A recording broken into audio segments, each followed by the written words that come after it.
Hello everyone and welcome back to my YouTube channel. And in this video I am going to start a new chapter of class 10th geography. And the chapter name is Lifelines of National Economy.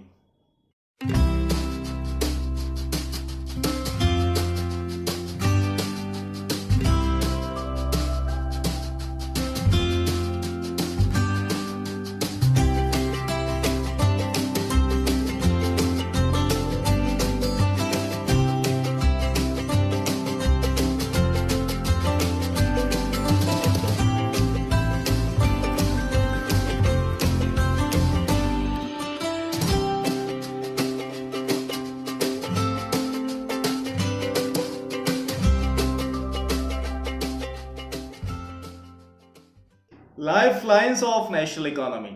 जैसे कि हम सब जानते हैं कि lifeline का mean क्या होता है। तो हमारे देश की जो नेशनल इकोनॉमी है उसको रफ्तार देने के लिए किस किस चीज की जरूरत होती है, उसकी लाइफ को बचाने के लिए किस किस चीज की जरूरत होती है, इस चैप्टर में हम उसी को डिस्कस करेंगे। As we all know that we need many things in our day-to-day life, and most of the things we can easily get from our nearby surroundings. हम जैसे कोई चीज चाहते हैं तो हमें आसपास से बड़ी आसानी से मिल जाती है। अगर हमें एक पेन चाहिए, पास में दुकान है, वहां गए और पहन ले आए तो बड़ी इजीली मिल जाती है। कुछ के लिए हमें मार्केट भी जाना पड़ता है। लेकिन कभी आपने सोचा है कि ये सारी चीजें जो मार्केट में आती हैं वो कहां से आती हैं? मुझे पता है, आपको पता होगा। ये सारी चीजें मैन्युफैक्चर्ड होती हैं और उसके बाद सीधे मार्केट में आती हैं। लेकिन सही समय पर सही जगह पहुंचाना भी तो सबसे इंपॉर्टेंट है। We all know trade is one of the main lifeline of national economy. लेकिन उस ट्रेड के लिए सही समय पर सही कदम उठाना भी तो जरूरी है। मान लीजिए अभी कुछ समय पहले लॉकडाउन रहा था इंडिया में। उस लॉकडाउन पीरियड में लोगों की शॉप्स भी बंद रही थी और एक शॉप वाले ने क्या कहा था, तो उसकी अच्छी बिक्री होती थी तो उसने क्या कहा था, उसने कहा था इंडस्ट्री वालों से या कंपनी वालों से कि एक महीने में मुझे ये सारे सामान हर महीने लाके दो, चाहिए मुझे। वो उन्हें अरेंज कराते थे। लॉकडाउन में ऐसा कोई कम्युनिकेशन नहीं हो पाया, उन्होंने लॉकडाउन में भी अपना ट्रक भेज दिया। तो डेट मीन्स लॉकडाउन में तो वो सेल हुई नहीं होगी, तो फिर यहाँ प्रॉब्लम आ जाएगी। तो इसका मतलब ट्रेड सही समय पर होने के लिए हमारे पास कम्युनिकेशन फैसिलिटी होनी चाहिए। सामान को इधर से उधर भेजने के लिए ट्रांसपोर्ट होना चाहिए। ट्रांसपोर्ट एक अच्छा ट्रांसपोर्ट होना चाहिए, फास्ट ट्रांसपोर्ट होना चाहिए, तभी ये सर्कल पूरा बनता है। ट्रेड, ट्रांसपोर्ट, कम्युनिकेशन, ये पूरा सर्कल बनाता है। इसमें से कोई भी एक चीज मिसिंग होगी तो लाइफलाइन की लाइन खत्म हो जाएगी। और हम सब जानते हैं कि आज हमारे पास अच्छी बेटर कम्युनिकेशन फैसिलिटी है, ट्रांसपोर्ट सिस्टम भी अच्छा है। तो बस इसी को डिस्कस किया गया। और हम सब जानते हैं कि इंडिया में बहुत सारे कल्चर्स हैं, बहुत सारे तरह तरह के लोग रहते हैं, डाइवर्सिटीज बहुत सारी हैं। तो हमारे यहाँ पर रेलवेज है, एयरवेज है, वाटरवेज है, पाइपलाइंस हैं, अलग अलग तरह के कम्युनिकेशन सिस्टम भी है, जैसे रेडियोज है, न्यूज़पेपर है, टेलीविजन है।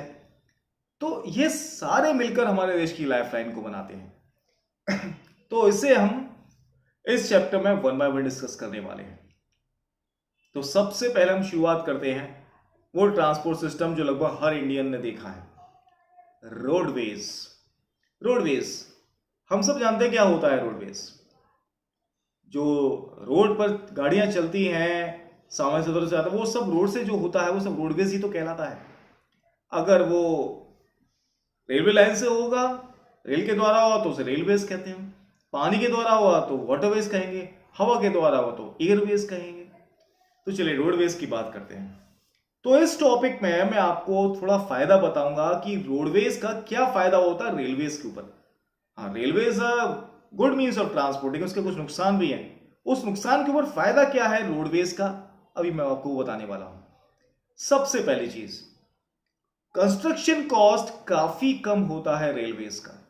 रेलवेज को उल्टा बोल गया, कंस्ट्रक्शन कॉस्ट जो होता है रोडवेज का वो काफी कम होता है as compare to the railways. Railways में कंस्ट्रक्शन कॉस्ट काफी ज्यादा हो जाता है। सेकेंड पॉइंट की अगर हम बात करते हैं यहां पर, तो सेकेंड पॉइंट में ये आता है कि जो टेढ़ी मेढ़ी या ऊंची नीची जगह होती हैं वहां पे रेलवे ही बन सकती है। कभी आपने लाइफ में देखी कि रेलवे ऐसे जा रही है? वो तो रोलर कोस्टर हो जाएगा, नॉट अ रेलवे। लेकिन वहां पर रोड्स बड़ी इजीली बन जाती है, कंस्ट्रक्ट हो जाती है। इसी तरीके से अगर हम तीसरे पॉइंट की बात करें तो पहाड़ों पर ऊंचाइयों तक हमें केवल रोडवेज ले आती है। Have you ever seen a rail जो राउंड एंड राउंड करते हुए हमें ऊपर तक पहुंचा दे?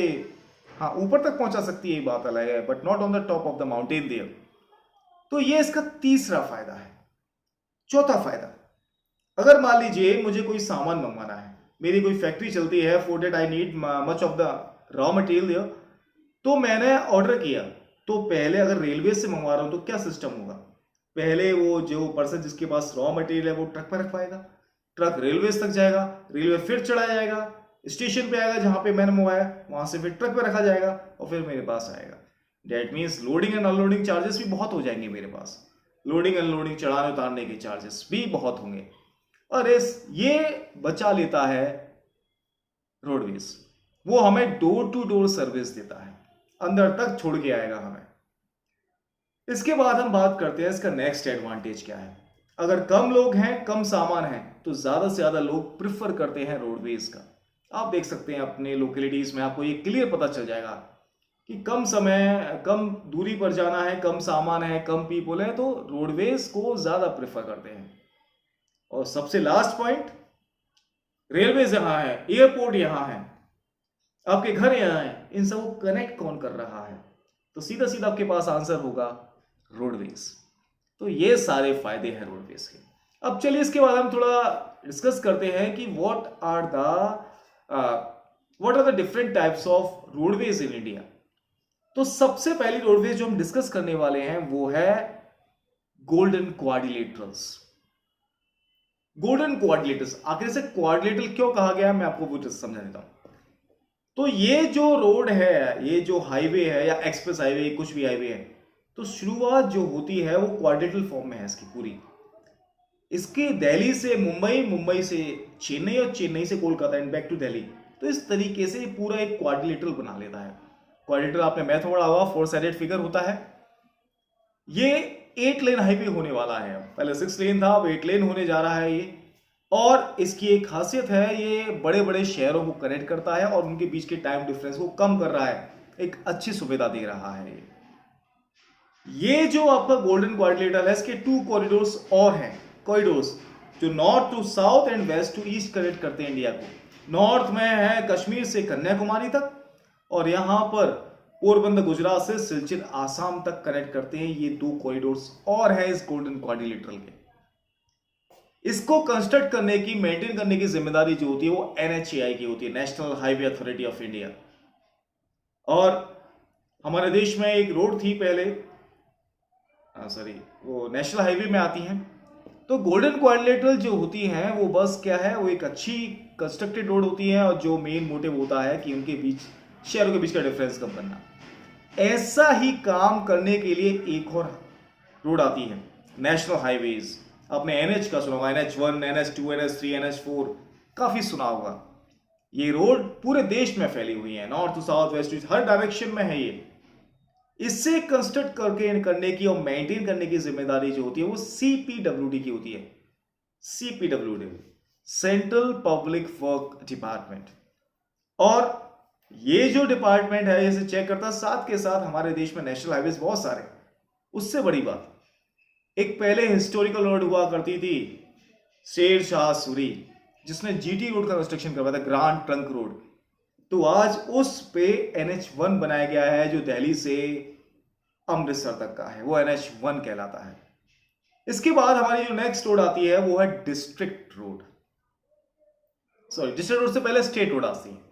स्टेट रोड्स ये क्या करता है, इसका मेन मोटिव है कैपिटल जो है डिस्ट्रिक्ट की, स्टेट की, उसे डिफरेंट डिस्ट्रिक्ट के मेन सेंटर से कनेक्ट करने का काम इसका होता है। मेन हर जो स्टेट हाईवेज हैं वो डिस्ट्रिक्ट हेडक्वार्टर्स से कनेक्ट करते हैं कैपिटल को। इसको कंस्ट्रक्ट और मेंटेन करने की जिम्मेदारी जो होती है वो PWD की होती है, पब्लिक वर्क डिपार्टमेंट की। फिर आता है डिस्ट्रिक्ट रोड। जैसे स्टेट रोड का काम था कैपिटल को डिस्ट्रिक्ट हेडक्वार्टर से कनेक्ट करना, तो यहां पर भी इसका भी यही काम है ये डिस्ट्रिक्ट हेडक्वार्टर्स को दूसरे प्लेसेस से कनेक्ट करता है डिस्ट्रिक्ट के अंदर, और इसे बनाने के और मेंटेन करने की जिम्मेदारी होती है जिला परिषद की। इसके बाद जो रोड आती है वो अदर रोड है। अदर रोड में हम एक तरीके से कह सकते हैं ये वो रोड्स हैं जो शहरों से गांव को कनेक्ट करती हैं। आज हर गांव किसी न किसी छोटे या बड़े शहर से कनेक्टेड है बाय रोड, हम उन्हें लिंक रोड भी कहते हैं। और ये प्रधानमंत्री ग्रामीण सड़क योजना के तहत इनका विस्तारण किया जाता है, एक्सपेंशन किया गया था, जो अब भी चल रहा है। इस स्कीम के तहत ये रोड बनाई गई थी, और उसमें सबसे लास्ट में जो रोड आती है वो बॉर्डर रोड होती है। बॉर्डर रोड को बनाने की और कंस्ट्रक्ट मेंटेन करने की जिम्मेदारी है बॉर्डर रोड ऑर्गेनाइजेशन की। ये गवर्नमेंट ऑफ इंडिया का प्रोजेक्ट है। बॉर्डर रोड बनाने के बहुत सारे मेन मोटिव है। एक तो स्ट्रेटेजिक, मेन क्या है कि बॉर्डर एरियाज है, वहां पे तुरंत इस समय आपने देखा होगा कि लद्दाख में जो चल रहा है उस वजह से रोड्स का कंस्ट्रक्शन कितना जरूरी है। इसके साथ साथ ये भी होता है कि कई सारे इनएसेसिबल एरियाज हैं हमारे इंडिया में, जहां पर पहले पहुंचना मुश्किल था, जिसकी वजह से वो एरियाज अभी भी डेवलप्ड नहीं हो पाए हैं। तो जब रोड वहां पहुंचेगी तो सामान भी पहुंचेगा, पीपल्स भी पहुंचेंगे, तो वहां का भी डेवलपमेंट शुरू हो जाएगा। तो इस तरीके से ये डिफरेंट टाइप्स ऑफ रोड्स हमारे इंडिया में अवेलेबल है। इसके साथ साथ दो तरीके रोड्स और करी गई है जो सबको मिलाकर है, मेटल्ड और अनमेटल्ड रोड। मेटल रोड वो होती हैं जो मजबूत होती हैं, जो हर मौसम के लिए होती है, जो सीमेंट की बनी होती हैं, आपकी जो मेन रोड्स हैं जैसे बनती हैं वैसे ही बनी हुई हैं। एक होती है अनमेटल्ड रोड, ये एक तरीके से कच्ची रोड होती है और इसे बारिश के मौसम में यूज नहीं किया सकता ज्यादा, जैसे गांव वगैरह में होते हैं। काफी सारी एरियाज है जहां पे मिट्टी की रोड बनी हुई है आज भी। तो इस तरीके से हमारा रोड का ये टॉपिक कंप्लीट होता है।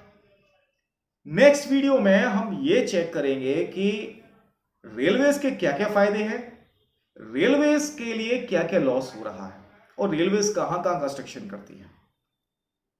हालांकि बहुत जरूरी है ये हमारे लाइफ में जानने के लिए। इस चैप्टर में बहुत सारी चीजें ऐसी हैं जो कॉम्पिटिटिव एग्जाम्स में भी बहुत आती है, इसलिए इस चैप्टर को थोड़ा ध्यान से समझना। And wait for the next video. Till then, good bye.